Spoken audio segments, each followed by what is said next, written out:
एक समय की बात है। गोमती नाम की एक गरीब बूढ़ी औरत अपने बेटा बहू के साथ रहती थी। गोमती का बेटा सुरेश नेत्रहीन था। पहले वो मजदूरी करता था, पर एक बिल्डिंग में मजदूरी का काम करते हुए दुर्घटना में उसकी आंखों की रोशनी चली गई।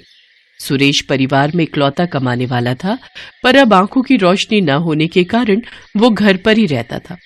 इसी कारण गोमती और उसका परिवार बहुत गरीबी में गुजारा कर रहा था। ये अम्मा कहाँ रह गई? सुबह से बोलकर गई हुई हैं, अब तक नहीं आई। क्या हुआ?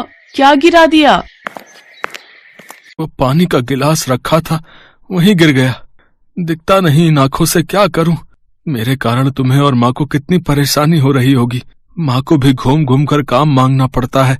पता नहीं उन्हें आज कोई मजदूरी का काम मिला भी या नहीं। आ गई अम्मा, बहुत देर लगा दी। कहाँ रह गई थी? एक गोदाम में अनाज साफ करने का काम मिला है, 50 रुपए रोज देंगे। मैंने सोचा कुछ तो पैसे आ जाएंगे, इसलिए आज वहीं अनाज साफ कर रही थी। फिर 50 रुपए मिले तो उनसे शाम की सब्जी और तेल ले आई। अम्मा, तुम इस उम्र में अकेले काम करती हो। मैं सचमुच कितना बुरा हूँ जो इस उम्र में अपनी माँ से काम करवा रहा हूँ। अम्मा, तुम मालती को अपने साथ ले जाया करो, थोड़ा तो सहारा मिलेगा।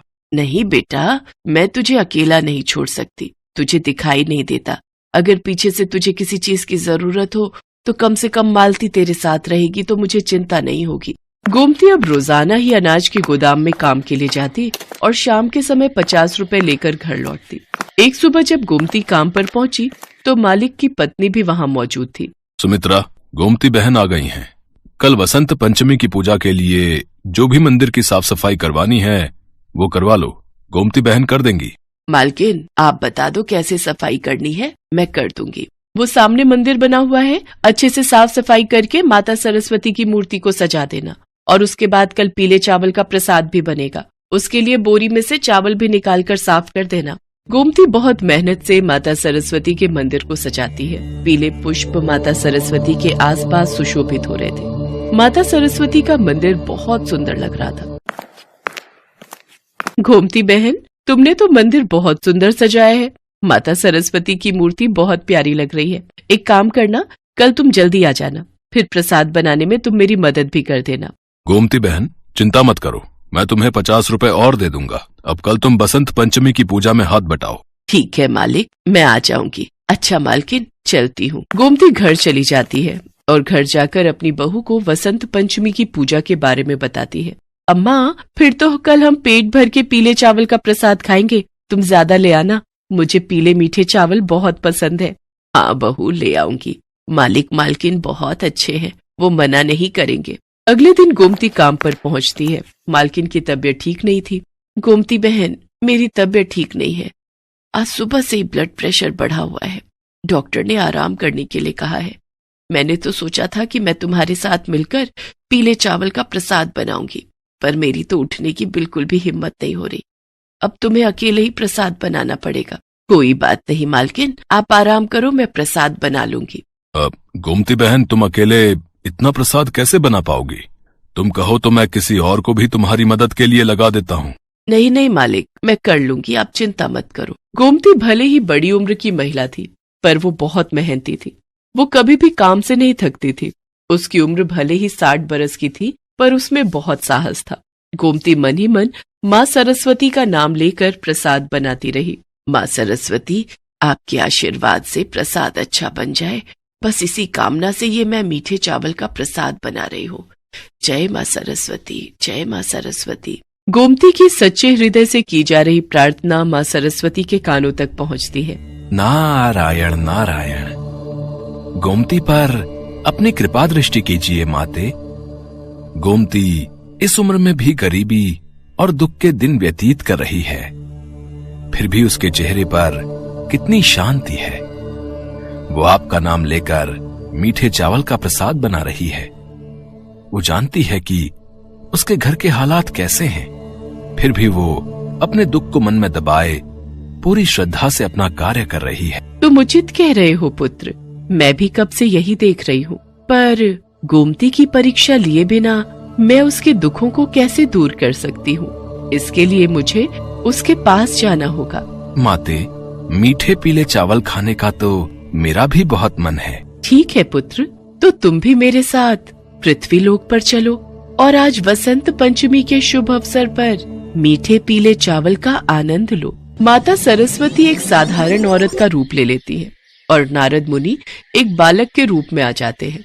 बसंत पंचमी की पूजा के बाद गोमती मीठे चावल का प्रसाद लेकर घर पहुंचती है। गोमती अपने बेटा बहू के साथ प्रसाद खाने के लिए बैठ जाती है। तभी देवी सरस्वती और नारद मुनि वहां पहुंचते हैं। बहुत जोरों की भूख लगी है, मेरा बेटा और मैं बहुत दिनों से भूखे हैं, कुछ खाने को दे दो। अम्मा अभी तो खाने ही बैठे हैं, अभी ये मांगने के लिए आ गए। नहीं नहीं, मना कर देती हूँ, थोड़े से तो चावल हैं, हम क्या खाएंगे। नहीं नहीं बहू, आज बसंत पंचमी का दिन है और हमारे पास तो पीले चावल का प्रसाद है।